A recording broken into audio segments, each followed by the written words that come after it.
Magandang umaga po sa lahat ng ating mga taga-subaybay at tagapakinig sa programa ng Bread of Life. Muli po, ang ating programa ay sasahimpapawid sa apat na sulok ng ating minamahal na bansa at sa iba't iba pang panig ng mundo. Lahat na mayroong internet, mayroon pong wifi connection at Facebook at kayo po ay handang makisalo sa amin pong Bread of Life ngayong umaga ay mangyari po na kayo po ay maglaan ng oras at panahon sapagkat ang gawain ito ay patuloy na maghahatid sa inyo ng mga mensahe mula sa salita ng ating Panginoon na siyang pagkain ng ating buhay espiritual at katulad ng sinasabi sa Mateo 4:4, hindi lamang sa tinapay o pagkaing material nabubuhay ang tao kung hindi sa mga salita ng ating Panginoon. At para po sa mga maaga po na naka-online, ay mapagpaalang araw po. Salamat, nandyan kayo para samahan ang programang ito. Si Insan Julie from Canada po ay naka-online na. Sister Lorna Simeon ay nandyan na rin.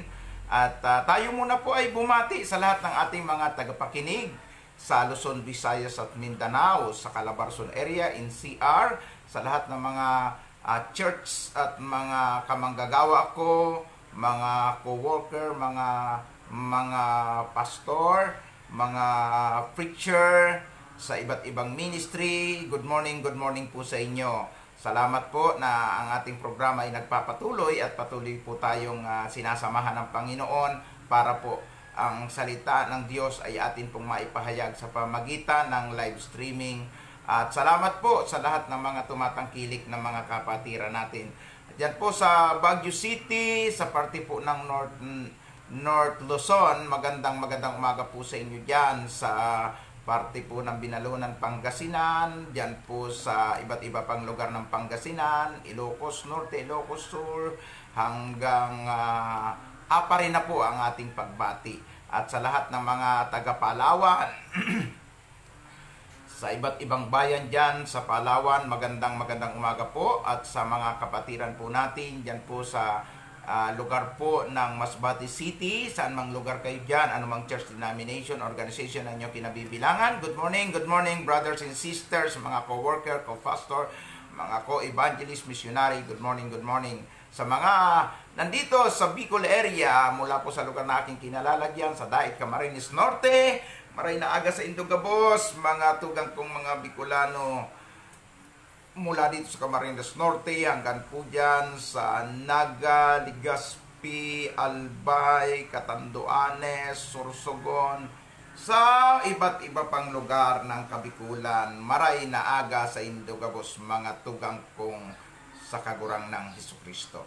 At sa lahat ng ating mga taga-subaybay din po sa area po naman ng Mindanao, magandang umaga po sa inyo diyan sa Davao City, Davao Oriental, Davao Occidental, at sa iba't iba pa pong lugar, Davao del Norte, Davao del Sur, at dyan po sa Sarangani Province. Good morning sa mga taga General Santos City, sa mga taga Sultan Kudarat, Cotabato, at dyan po sa mga lugar po ng Compostela Valley, sa Butuan, sa Surigao, dyan po sa iba't iba pang mga lugar, dyan po sa Zamboangas del Norte, Zamboanga del Sur, hanggang Hulusulo. Ang ating pagbati, maalab na pagbati sa iba't ibang dako ng ating mahal na bansa ay atin pong ipinaabot. Kasama na po ang mga taga-Bisaya. Good morning po, maayong buntag sa tanan. Purihin ang Panginoon na sa umagang ito, tayo po ay muling narito para po sa pagsasaimpapawid ng programang Bread of Light. Papurihan, parangal at luwalhati ng ating mahal na Panginoon. At sa mga tagapakinig po natin na nasa iba't ibang bansa, diyan po sa California, USA, sa San Francisco, sa Daly City, sa San Bruno, sa Oakland, diyan po sa lugar po ng San Jose, Sacramento, sa Fresno, sa iba't iba pang lugar ng California, diyan sa LA, sa marami pang mga lugar, sa iba't ibang dako diyan ng Amerika. Mga nababanggit ko po kasi yung mga napuntahan ko lang po So, dyan po sa parte ng California. Alam po ninyo, yung California po ay dalawang laki po ng Pilipinas po yan. At ang Pilipinas, sabi nila, ay pwede mong ipasok sa loob ng California. Dalawang laki ng Pilipinas ang lugar daw po ng California. Sangayon sa aking mga nakausap na mga kababayan nating Pilipino doon. At dyan po naman sa iba't iba pong lugar dyan sa Canada, anumang oras mayroon sa inyo dyan, magandang umaga po. At sa atin pong mga taga-subaybay po, sa iba't iba din pong lugar ng New Zealand, Tauranga, Rotorua, Hamilton, Auckland. Yan po kasi yung mga lugar na mga napuntahan ko dyan sa New Zealand. Good morning po dito po sa Pilipinas. At dyan po, hindi ko po alam kung anong oras po dyan. At siyempre sa mga taga South Korea, nakita ko na Sister Rosalinda. Good morning sa mga taga South Korea. Anumang church denomination kayo dyan, maalab na pagbati sa ngalan ng ating Panginoon, ang akin pong ipinaabot sa inyo. At sa lahat ng ating mga taga-subaybay sa Japan, dyan po sa Ichihara, sa Chiba, sa Kawasaki, sa Tokyo, sa marami pang lugar dyan sa Japan. Siyempre, ang nababanggit ko lang po ay yung mga napuntahan ko po. So, good morning po dyan sa inyo. At sa lahat ng ating mga taga-subaybay sa iba pang mga lugar ng China, siyempre hindi ko laging nakakalimutan yung Macau at Hong Kong dahil dyan po ay nagpabalik-balik po tayo. Hindi ko po mabilang kung ilang beses po tayo dinala ng Panginoon at ginamit sa mga lugar na yan sa ating mga kababayang Pilipino. At siyempre sa China po, 2 times po tayo nakapasok po sa Guangdong Province. So, ako'y nagpapasalamat sa maraming karanasan na binigay sa akin ng Panginoon. At ngayong may programa tayo sa Facebook ay marami akong nababanggit na lugar kasi marami na po akong narating. At isama na rin natin batiin ang lugar po ng Thailand. Tayo po ay nakapag-mission po dyan sa Bangkok, Thailand. Sa iba't iba pang lugar dyan sa Thailand na may mga kababayan tayong Pilipino na nakakapakinig sa ating programa. Magandang umaga po sa inyo. At sa iba pang mga tagapakinig po natin sa lugar po ng Australia, dyan po sa Cyprus, sa iba't iba pang mga bansa, kasama na po ang mga kababayan natin, mga OFW dyan po sa Middle East, Saudi Arabia. Good morning po sa inyo. At ako'y nagagalak na sa umagang ito ay muling magsagawa ng live streaming para kayo po ay abutin saan mang dako kayo ng mundo. At sa iba pang mga hindi ko nabanggit na mga bansa na inyong kinalagyan, ay naalala ko si Brother Marlon dyan sa Spain. At sa iba pang dako ng mundo, magandang araw po, pinagpalang araw po ang pagbati ko sa bawat isa. At sa ngalan po ng ating Panginoon, minsan pa tayo po ay dumako sa pagbabasa at pag-aaral ng salita ng Panginoon na siyang pagkain ng ating buhay espiritual.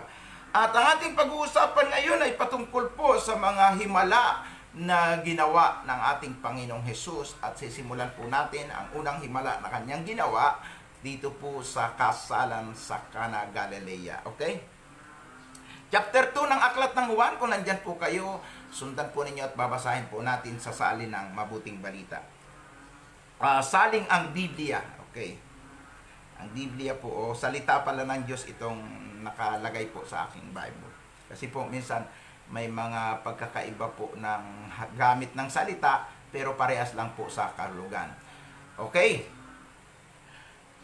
Chapter 2, beginning verse 1. Pagkalipas ng 2 araw, may ginanap na kasalan sa bayan ng Cana ng sakop ng Galilea. Naroon ang ina ni Jesus. Inimbita rin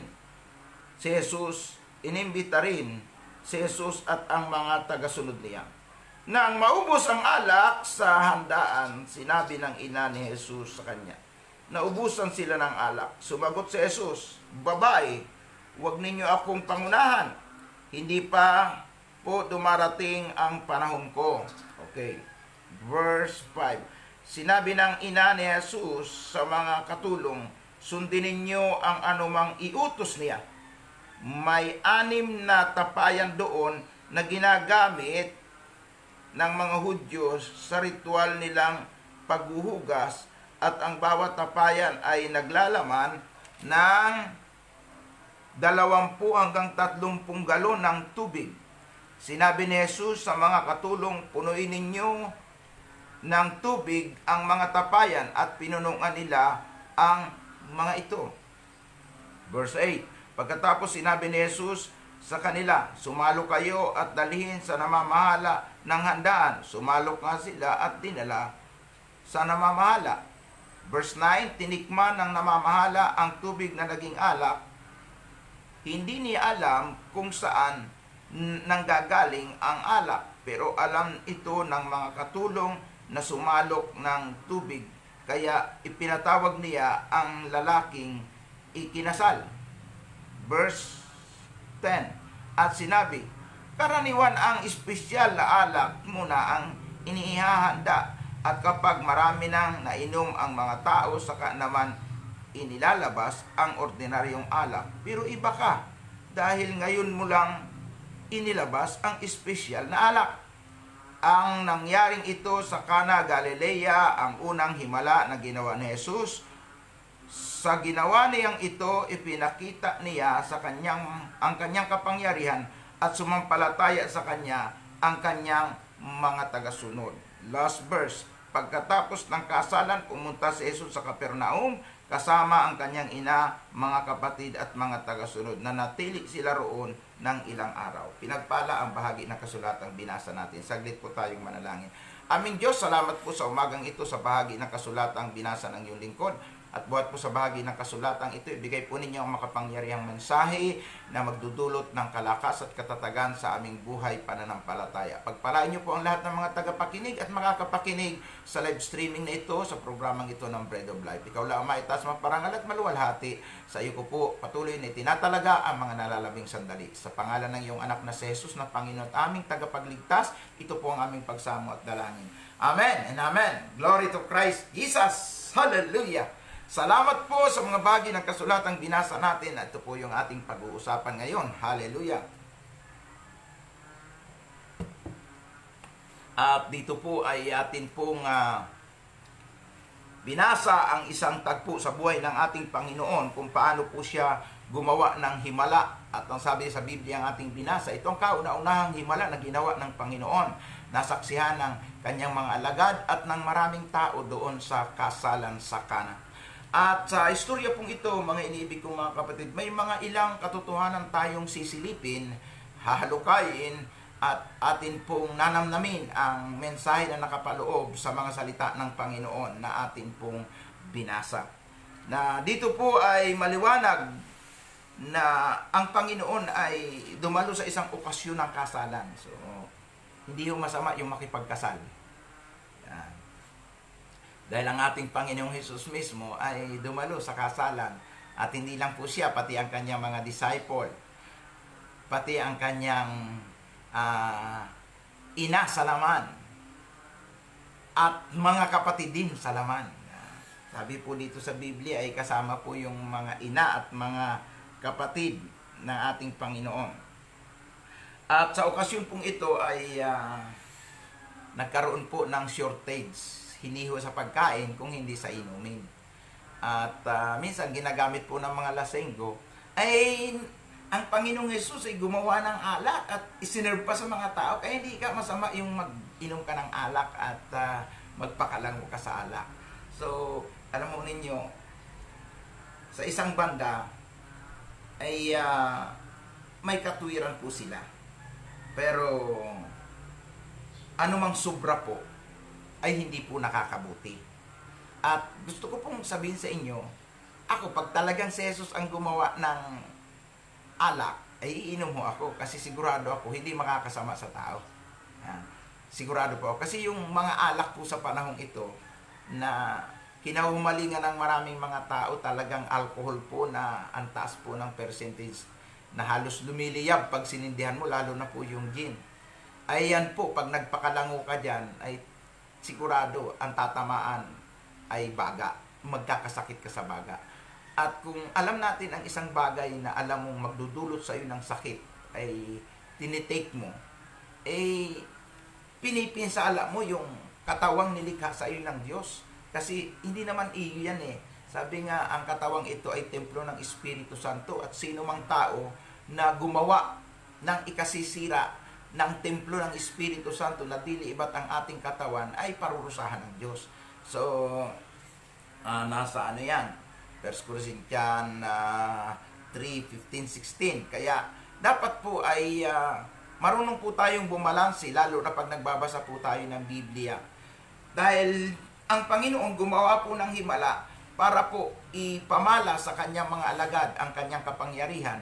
At may mga tao talagang lumalalim ang pananampalataya, lumalalim ang kanilang pagkakilala kay Kristo kapag sila po ay nakakita ng himala. At talaga pong karamihan ng tao ay mas mabilis makonvert kapag mayroon po silang milagro na nakikita. At ito yung unang layunin ng Panginoon, bakit siya gumawa ng himala dito sa kasalan.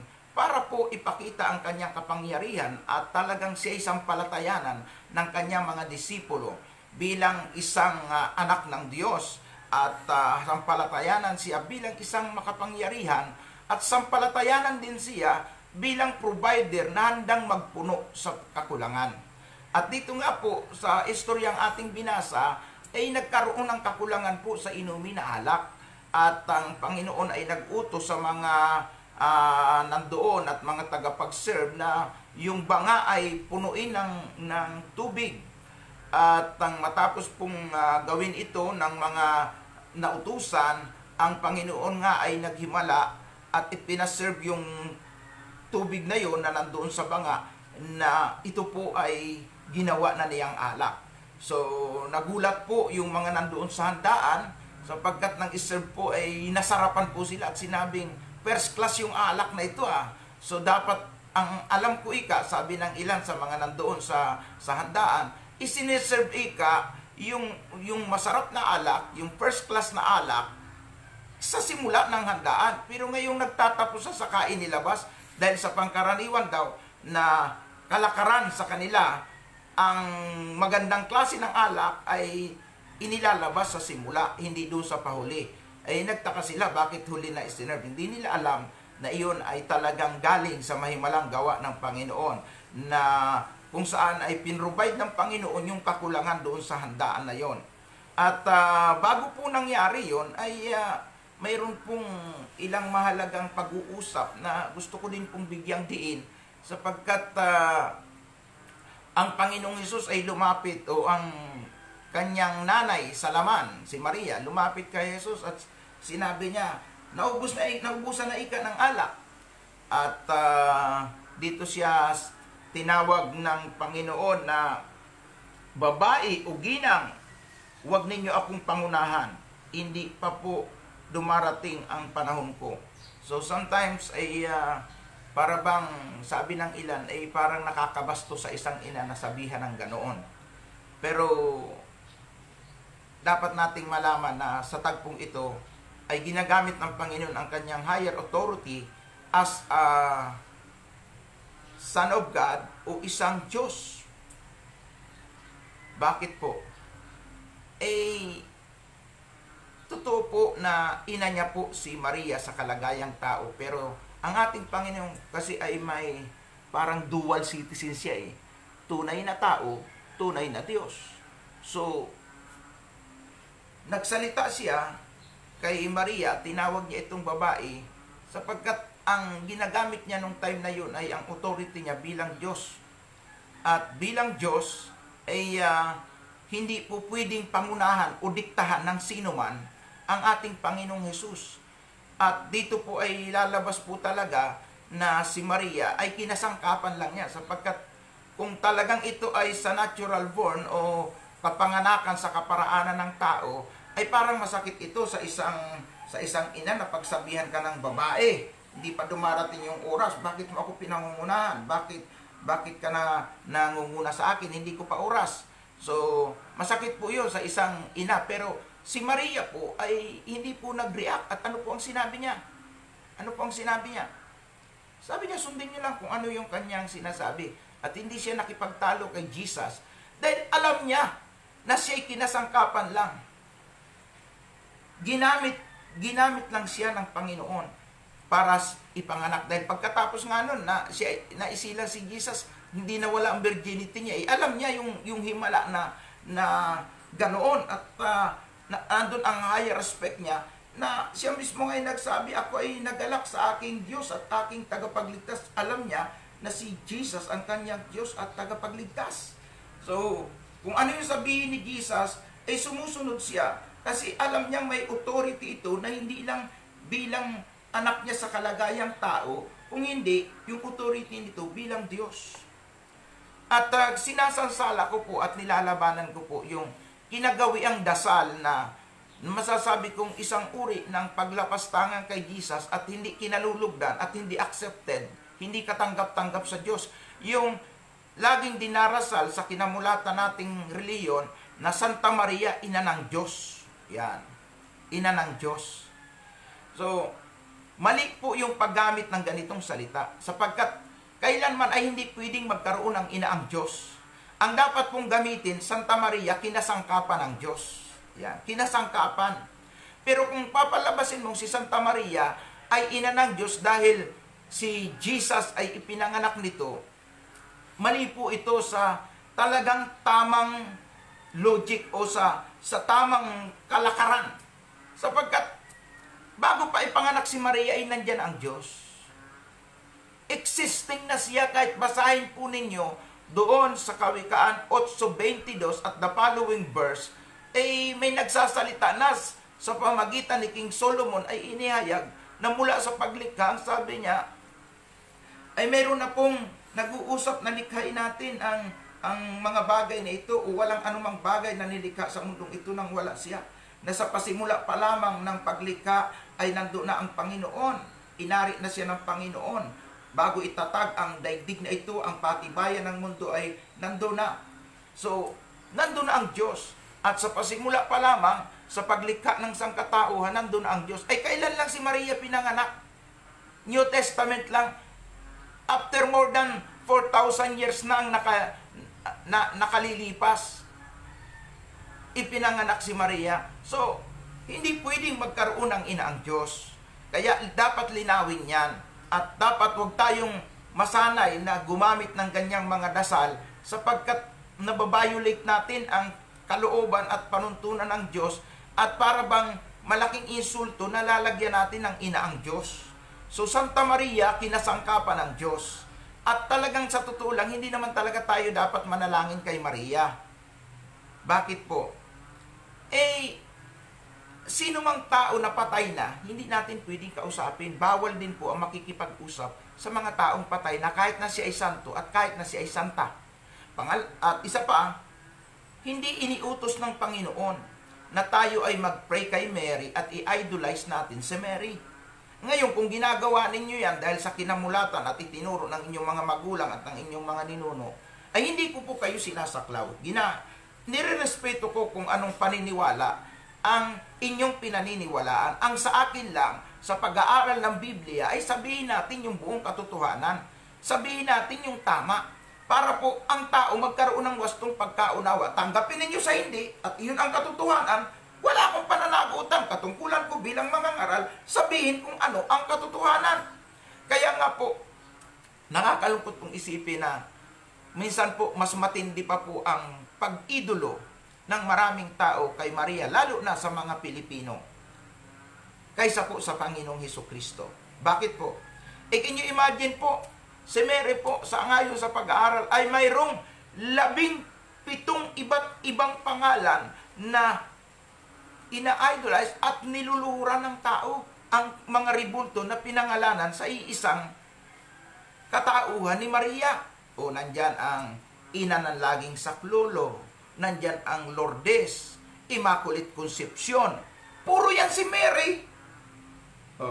Pero kung titingnan natin nung nabubuhay pa si Mary, ay tinawag lang siya na, hoy babae, wag mo akong pangunahan. Kung talagang kinikilala siya ni Jesus bilang ina, hindi niya pwedeng sabihin basta yun sa ina, nasabihan mo siya ng babae. So, mag-isip-isip po tayo, mga iniibig ko mga kapatid. At sa tagpong ito, mismong si Maria ang nagsabi, sundin ninyo kung ano ang sinasabi ni Jesus. Unang kanyang kinilalang anak sa laman. O si Maria mismo nag-uutos na sundin ang ating Panginoon Jesus. O may iniutos ba ang Panginoong Jesus na, Kung ako ay iiduluhin ninyo, sasambahin ninyo ako, paglilingkuran nyo, isasama nyo ito si Mama, ha? Oh, isasama nyo ito si Maria. Wala ang utos na ganun eh. Kaya nga po, iyan po ang malaking pagkakamali sa ating mga kinamulatan na tayo ay dinadala sa isang paniniwala at inaakap ng maraming tao na talaga pong siguro po ay 80%, 70% ng population po ng Pilipinas ay nag-idolize kay Mary. Totoo po yan. Kaya nga po, mag-isip-isip po tayo. Sa kwento pa lang na ito, makikita natin na ang Panginoong Hesus ay mayroon na pong ipinakikita na katotohanan at iyan po ay yung katotohanan patungkol sa katayuan ni Maria na siya ay talaga pong kailanman po ay hindi po siya talaga tinatawag na ina o nanay. Ang tawag nga ni Jesus ay babae. So, sabi nila yung tawag na babae daw ay isang uri ng pagrespeto. Ewan ko po, maghalukay po kayo sa kasaysayan. Sa atin, huwag na tayo lumayo sa ibang bansa, sa ating bansa lang. Meron bang anak na tinawag ang kanyang nanay, hoy babae, huwag mo akong pangunahan? Baka kayo na nanay, sampalin niyo yung anak niyo eh. O, di ba? Sabi, walang ugali ito ah. Walang modo ito ah. O, di ba? Pero kay Jesus kasi, yung ganong salita, ang ginagamit niya dito yung authority niya bilang Diyos. At alam ni Maria na kinasangkapan lang siya ng Diyos sa pagkapanganak ni Jesus. Kaya po, yan yung mga bagay na gusto ko pong ipaunawa sa inyo, mga iniibig ko mga kapatid, mga kamanggagawa at taga-subaybay sa programang ito. At pangalawang gusto ko pong ipakita dito sa inyo na una po ay yung tamang ang layunin ng Panginoon sa himalang ito ay ipakilala ang kanyang otoridad. Ipakilala ang kanyang kapangyarihan. At dito po ay gusto ko din ipakita po sa inyo na gusto rin ipakita ng Panginoon na siya is a provider na sa bawat kakulangan ay kaya niyang magpuno. Sa mahimalang kaparaanan sapagkat dito nga po ay kinulang po ng alak. So, alam nyo, ang Panginoon, nakikita niya kung ano ang kakulangan sa tao. At sa okasyong ito, ay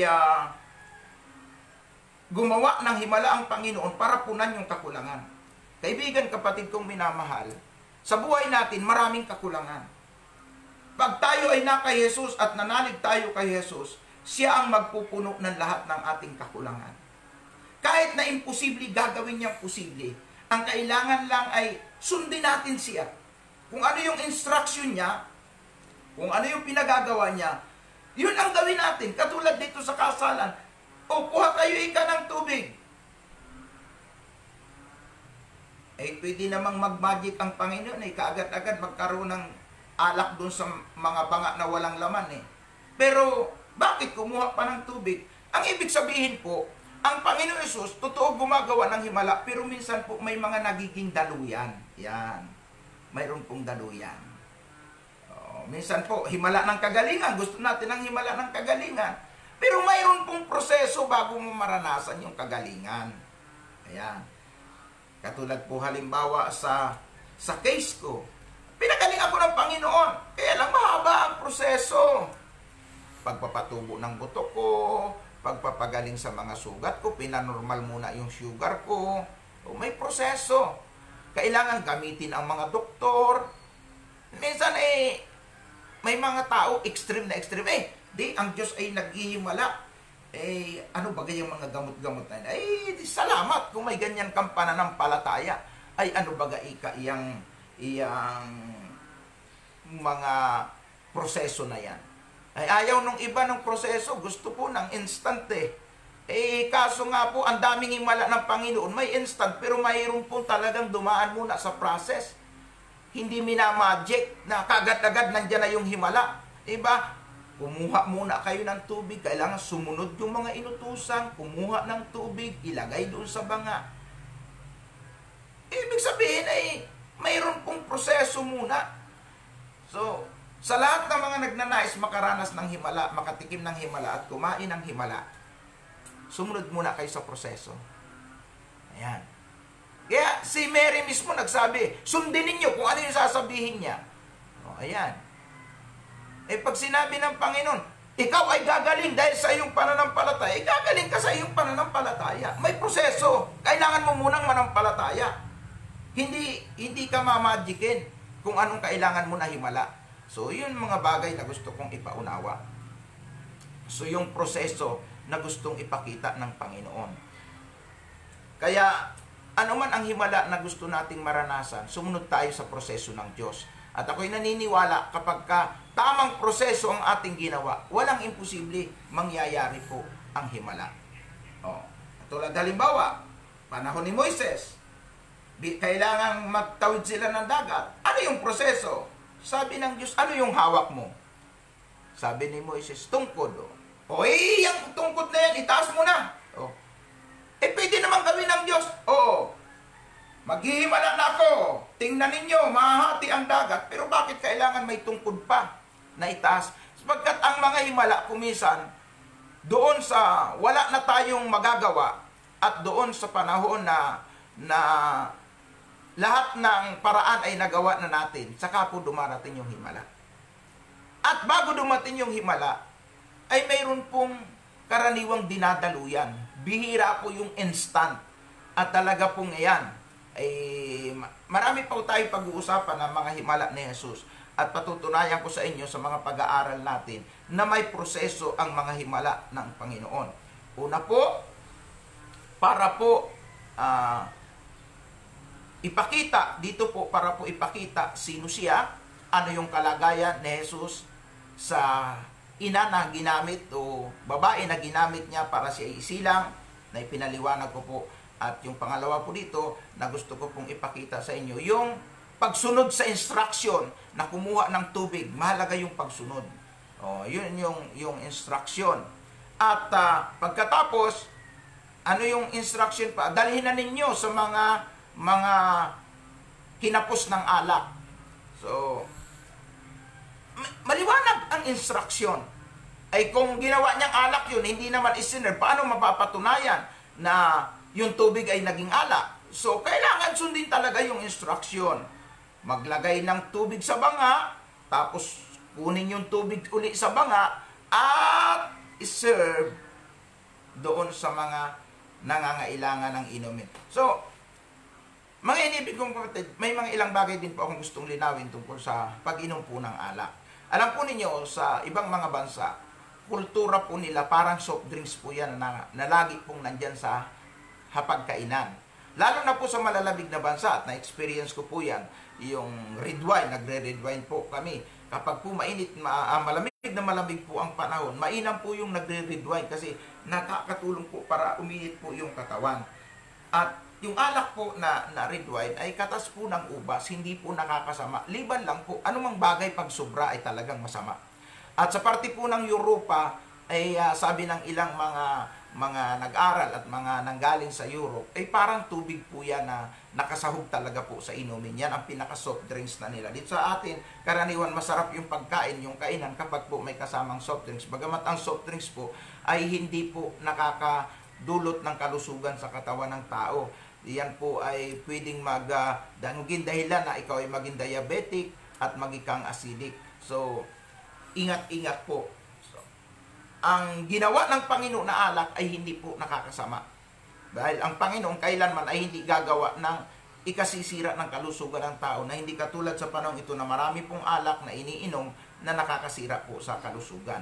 Yun po yung iniingatan po natin dyan. At hindi naman po tayo extreme na halimbawa may uminom ng alak, kapatid, Kristiyano, ay kukwestiyonin na natin. Katulad na sinabi ko sa inyo, anumang bagay na sobra, yun ang masama. May mga pagkakataon po, may mga okasyon sa mga VIP na kasalan. Ako po ay nakadalo at nagninong po ako sa aking mga naging kaibigan po sa Amerika, at ako'y kinuha po na magninong. Ay talaga pong bongga po yung handaan. At sa handaan na yan ay may kasama pong red wine. So, nandyan na po yan.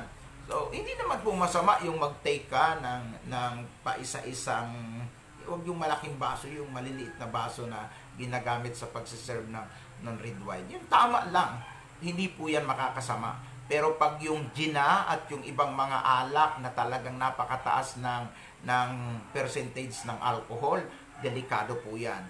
So, yan po yung ipinagbabawal.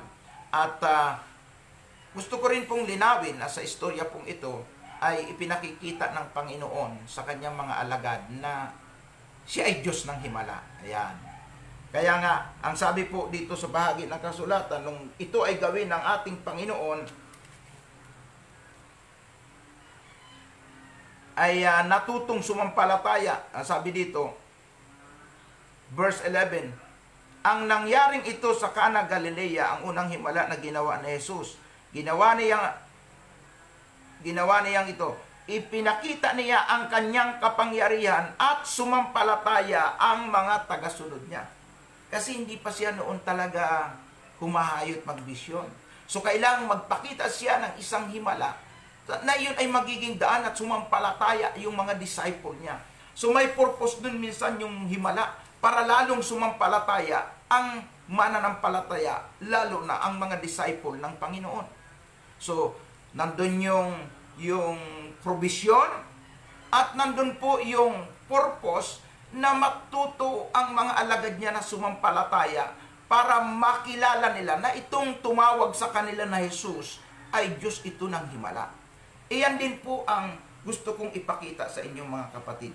Alam po ninyo, ako po ay, bago po ako tinawag ng Panginoon na mag full time sa ministry, ay marami po akong mga pinagdaanan. At isa po dyan, ay bago po kasi ako nag full time, ako po ay involved po ako sa tinatawag na gold mining. At ako po ay sanay po magtrabaho po sa underground. At alam po ninyo, doon sa ilalim po ng tunnel, ay ako po ay nakatapat sa isang malaking bato na kasing laki po ng kotse. At yung bato na yun nasa tapat ko po, at doon po sa ibaba, doon po ako kumukuha ng mga bato na yun po ay pinagigiling para ihiwalay po yung gold na nandoon sa mga bato at mga buhangin. At alam po ninyo, habang ako po ay nagtatrabaho doon, ay meron pong tila malakas na hangin at tila bulong na nagsasabi sa akin, lumabas ka, lumabas ka.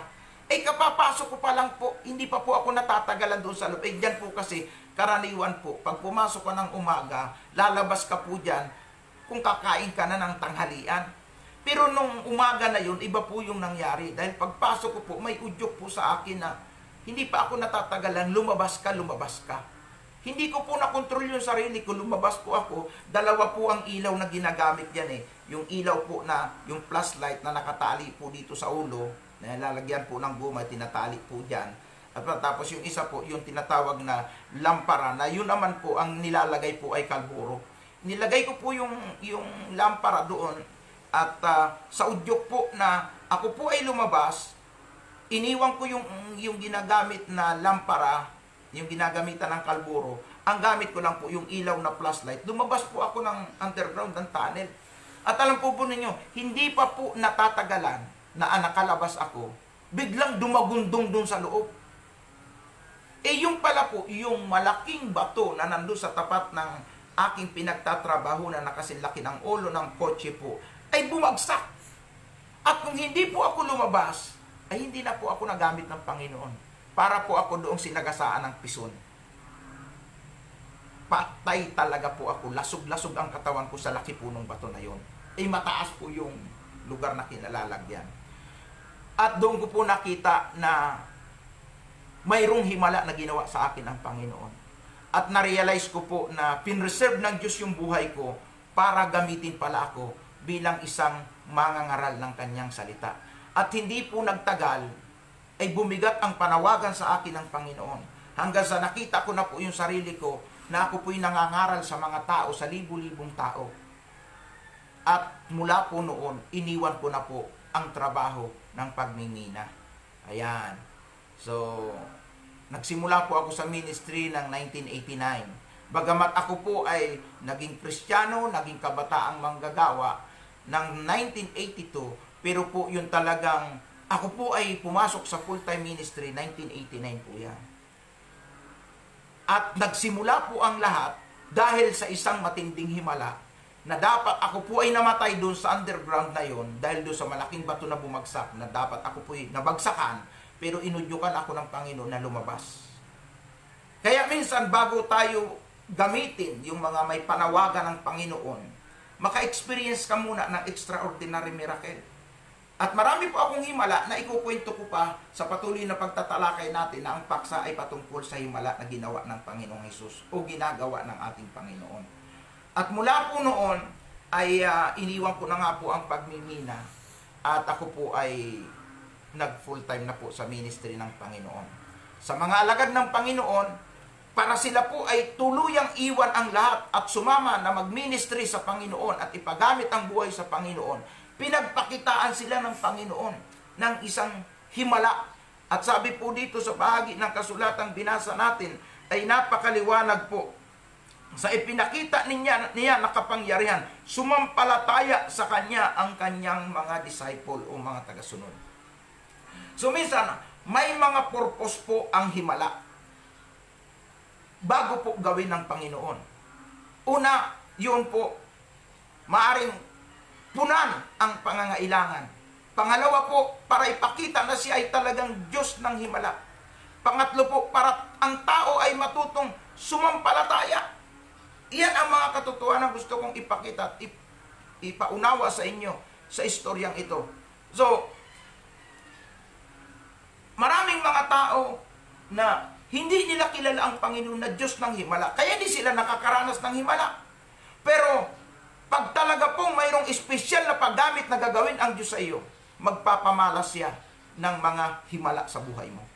At iyon ay magiging daan para lumalim ang pagkakilala at pananampalataya mo sa Kanya, at magiging daan yon para ibuhos mo ang iyong sarili, ang iyong panahon para paglingkuran ang Panginoon. So, may purpose ang mga himala na ginagawa ng Panginoon. Sometimes may mga tao na uhaw sa himala, hindi sila nakakaranas. Eh bakit? Baka naman pagkatapos mong maranasan ang himala, eh kakalimutan mo na lang si Lord at hindi mo ipapatutuon na siya ay Diyos ng himala. So, gusto ng Panginoon, pag siya ay gumawa ng himala, mag-glorify siya, maluwalhati ang pangalan niya. Maipatutuo mo na siya ay Diyos ng himala. May taas mo ang kanyang pangalan, mabigyan siya ng karangalan. Kaya po, sa lahat ng mga nauuhaw sa himala, dapat po makita natin ang katotohanan ito para nang sa gayon, daluyan tayo ng himala ng Panginoon. Amen? At makita niyo na Jesus Christ is the same yesterday, today, and forever. Nang ibig sabihin, kung siya ay gumagawa ng kahimalaan o himala nung kapanahon siya ay nasa kalagayang tao, hanggang sa panahon ito at sa panahon pang darating, ay patuloy na naghihimala ang Panginoon. Kaya, kung ang Panginoon ay gawa ng unang himala dito sa kasalan sa Cana, Galilea, na pinunan ang kakulangan, ay ganun din po, handa po siyang maghimala sa bawat kakulangan natin, kahit sa oras na ito, kung ano ang nais natin. Basta po, sumunod tayo kung ano mga instruction na gusto ng Panginoon. Una po, gusto ko din ipakita dyan sa inyo na ang himala ay nakasalig po sa pagsunod. Kung wala pong pagsunod, yung mga inutusan, kung wala pong pagsunod, nakatulad ng sinabi ni Mary, gawin nyo yung ipinagagawa. Ako po'y naniniwala, walang himala. Kaya nasa pagsunod pa rin po sa Panginoon ang milagro. Maraming mga tao gusto ng milagro pero ayaw namang sumunod. Kaya nga ang utos ng Panginoon sa pagpapahayo sa kanyang mga alagad, humayo kayo, gawin yung tagasunod ko ang lahat ng bansa. Ayan. Mateo 28:19. Gawing tagasunod dahil ang mga tao tagasuway. So ang pagsunod sa Panginoon ay susi ng himala. Katulad po ng nakita natin. Ang tao pag matutong sumunod, makakaranas ng milagro ng Diyos. Kaya, kung hindi ka pa lubusang sumusunod, sumunod ka na. At kung ano mang himala ang kailangan mo, mararanasan mo yan kay Lord. Dahil Diyos yan na naghihimala. Noon, ngayon, hanggang may mga taong naniniwala at sumusunod sa Kanya, handa siyang maghimala. At ngayong umaga, anong himala ang nais mong maranasan? Ano ang gusto mong gawin ng Panginoon sa iyo? Isang bagay lang kailangan mong gawin. Magpakumbaba ka sa Panginoon at sabihin mo, Panginoon, narito ako, gusto kong sumunod sa iyo. At iparanas mo sa akin ang iyong mga himala. At siguro po sa bawat pag-aaral natin patungkol sa himala ng Panginoong Hesus, ay lagi po akong may ikukwento tungkol sa himala. Dahil po sa mahabang panahon ng more than 30 years na pagbiministeryo ko po, hindi ko na po mabilang yung himala. Kaya bawat umaga po na ako po'y magla-live, magkukwento po ako ng mga himala na naranasan ko sa Panginoon. Kalaki po ng mga paksa na pinag-uusapan natin patungkol sa himala ng Panginoon. Pero sa ating pansamantalang pagtatapos, ano ang himala na gusto mong maranasan? Ano ang nais mong gawin sa iyo ng Panginoon? Sa umagang ito, ikaw ay yumukod at makiisa sa panalangin ito. At habang ikaw ay nakayukod, sabihin mo ang himala na gustong gawin ng Diyos sa iyo. Pero bago yun, ay sabihin mo muna, Panginoon, turuan mo akong maging tagasunod mo sa iyong mga salita. Sige, sa loob ng ilang sandali. Oh yes, Lord, salamat Panginoon sa lahat ng aking mga tagapakinig at taga-subaybay sa programang ito. Narito po ang aming mga sarili, aming itinatalaga sa iyong harapan. Tulungan mo kaming maging mabuting alagad, maging mabuting tagasunod mo, Panginoon. Upang maging karapat-dapat kami na mag-claim ng mga blessing, spiritual blessing, lalo na ng mga miracle. Lord, gawin mo kaming karapat-dapat sa iyong harapan. Ikinukumit namin ang aming sarili na maging tagasunod mo, maging alagad mo, Panginoon. At kung ano yung mga instruction na nais mo, tulungan mo ako, Panginoon, na ito po ay aking magawa. At nawa, Panginoon, ang minimiti ko na milagro ay iparanas mo sa akin, Panginoon. At kung ano man ang aking mga pagkukulang, kamalian, kawalan ng pananampalataya, isinusuko ko rin ito sa iyo, Panginoon. Patawarin mo po ako. At sa oras na ito, nakatalaga ang aking sarili at nakahanda na po ako na tanggapin ang iyong himala sa pangalan ni Jesus. Sa pangalan ni Jesus. Sa pangalan ni Jesus. Huwag na po kayo sumabay sa panalangin. Ako na lang po ang mananalangin sa bawat isa sa inyo. At bawat nagnanais na makaranas ng himala, himala ng pagpapala, himala ng kagalingan, himala ng solusyon sa mga problemang inyong kinasasadlakan, nais nyong makialam ang Diyos, anumang kakulangan na gusto nyong punan ng Panginoon, ready po tayo, lalapit tayo sa paanan ng Panginoon upang humingi ng himala. Yes, Lord. Yes, Jesus. Kayo po na nakakaalam, Panginoon, ng bawat himala na ninanais ng aking mga tagapaginig at taga-subaybay sa programang ito. Lalo na po sa mga nagbanggit ng himala, kung kagalingan man yan sa sakit nila. Alam mo ito, Panginoon, at alam namin kayong dakilang doktor at manggagamot. At sinabi mo, Panginoon, sa Exodo 15:26, kung amin lamang susundin ang iyong mga alituntunin, wala kang sakit na ilalagay sapagkat ikaw o papayagan na dumapo sa amin dahil ikaw, Yahweh, ang aming manggagamot. Lord, sa pangalan po ni Jesus, tulungan mo kami na masunod namin kung ano ang instruction, kung ano ang nais mo, Panginoon. At nawa, Panginoon, iparanas mo sa amin ang iyong himala. At anumang himala na nais ng bawat tagapakinig ko na binanggit nila at nais nilang maranasan, iunat mo ninyo ang iyong mapagpalang kamay, Panginoon. Give us some miracle. Touch everyone in the name of Jesus. Receive your miracle. Sa nangangailangan ng kagalingan, sakit man sa ulo, sakit man sa puso, sakit sa baga, sakit sa bituka, sakit sa dugo, sakit sa buto, sakit sa balat, lahat ng uri ng sakit mula ulo hanggang talampakan, kahit yan ay coronavirus, cancer, sa pangalan ni Kristo Jesus na Panginoon namin at tagapagligtas, kinakalagan kita sa sakit at karamdaman na yan sa pangalan ni Jesus at sa dugong banal na nabuhos doon sa krus at sa pamagitan ng kanyang mga latay na natamo doon sa krus. Receive your healing in the name of Jesus. Receive your healing in Jesus' name. In Jesus' name. Receive your miracle.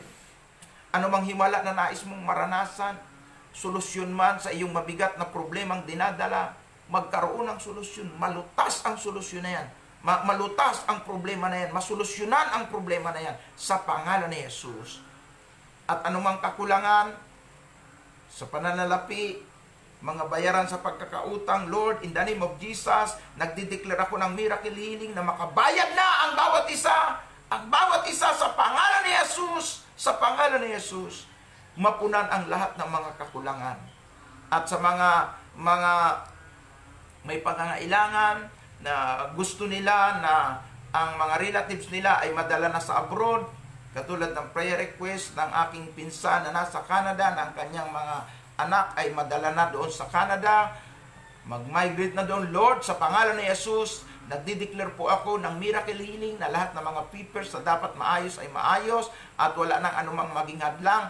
At matapos na po, Panginoon, ito pong pandemic na ito na nangyayari sa buong mundo. At makabalik na po sa normal ang kalagayan ng aming minamahal na bansa at ng iba't iba pang bansa sa buong mundo. Sa pangalan ni Jesus, sa pangalan ni Jesus.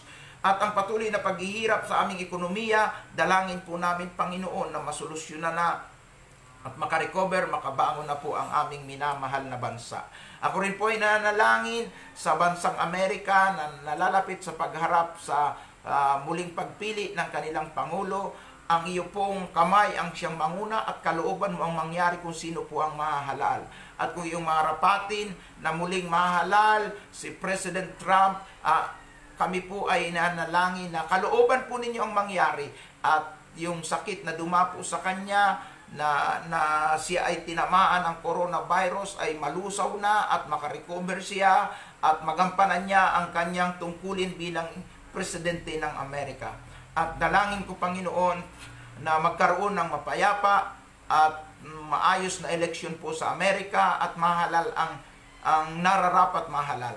Kung sino man at kung anuman ang iyong nais at plano sa bansang Amerika, iyon po ay matupad. At gayon din po sa aming minamahal na bansa, sa mga nangyayari na mga katiwalian, mga korupsyon. Lord, sa pangalan ni Jesus, dalangin namin na ito po ay tuluyan ang mawala at makabangon ang aming minamahal na bansa at ang mga taong sakim, ang mga taong makasarili, ang mga tao na walang pananalig, paniniwala, walang takot sa iyo, ay wag po ninyong hayaan na sila po ay mamayagpag at sila po ay makapanungkulan sa matataas na posisyon sa aming pamahalaan. Dalangin po namin na ang aming pamahalaan ay kupkupin mo, na magkaroon kami ng maayos na gobyerno, na maputol ang malalang katiwalian na nangyayari. Lord, salamat po sa pag-iingat nyo sa aming mahal na presidente, Rodrigo Roa Duterte, at nawa, Panginoon, matapos niya ang kanyang term, pangalagaan mo ang kalusugan niya, at patuloy na magkaroon ng kapayapaan sa Mindanao, sa Visayas, sa Luzon, Visayas, Mindanao. At nawa, Panginoon, ay matapos na rin po itong matinding kinaharap naming krisis dahil po sa coronavirus. Ama, sa pangalan ni Jesus, humingi kami ng pabor mula sa iyo. Tulungan po ninyo ang aming minamahal na bansa, ang sabayan ng Pilipino, na nalublob po sa maling pananampalataya, sa idolatry, lalo na sa pag-idol kay Mary, pagkilala kay Mary, pagkilala nila bilang Diyos si Mary. Lord, sa pangalan ni Jesus, ang karumaldumal na paniniwalang ito na nagbubunsod sa sumpa sa sambayanang Pilipino, ay nawa po ay maputol, masawata, at nawa, Panginoon, ay mailigtas po ang mga tao na may tanikala sa maling pagsamba, maling paniniwala, sa pagiging idolatros. At nawa, Panginoon, sa iyong mahimalang kaparaanan ay marami ang magbalik loob sa iyo, makakilala sa iyo, makaranas ng himala. At kami po ay patuloy na nalangin sa lahat ng aking mga taga-subaybay at nakikisa sa programang ito. Lahat po kami ay nagkakaisang manalangin sa aming minamahal na bansa, na ito po ay iyo pong kahabagan at iligtas ang maraming mga mamamayang Pilipino. Lord, sa iyong muling pagbabalik, umaasa ako na marami po ang sasalubong sa iyo at sasama sa iyo na papasok sa tahanang inihanda mo sa kalangitan. Salamat, Panginoon, na patuloy mo kaming pinalalakas, pinatatatag, at patuloy mo kaming pinararanas ng iyong mga himala. Ikaw lang maitaas, maluwalhati at maparangalan, sa pangalan na iyong anak na si Jesus na aming Panginoon at aming tagapagligtas. Ito po ang aming dalangin. Amen and amen and amen. Salamat po, mahal na taga-subaybay at tagapakinig sa programang ito. Muli ang inyong lingkod ay pansamantalang namamaalam sa inyo. Sa araw kong uli ng bukas, magsama-sama po tayo, maitaas at patuloy na maparangalan ang Panginoon sa programa ng Bread of Life. Magandang umaga po sa bayan ng Pilipino, sa lahat ng mga bansa na ngayon ay umaga. Good morning po. Pagpalain po tayo ng Diyos. At sa lahat ng mga nasa ibang bansa na hindi kaparehas ang oras dito, mapagpalang araw po sa inyong lahat. Paalam, pansamantalang namamaalam, Evangelist Rodrigo Bacos.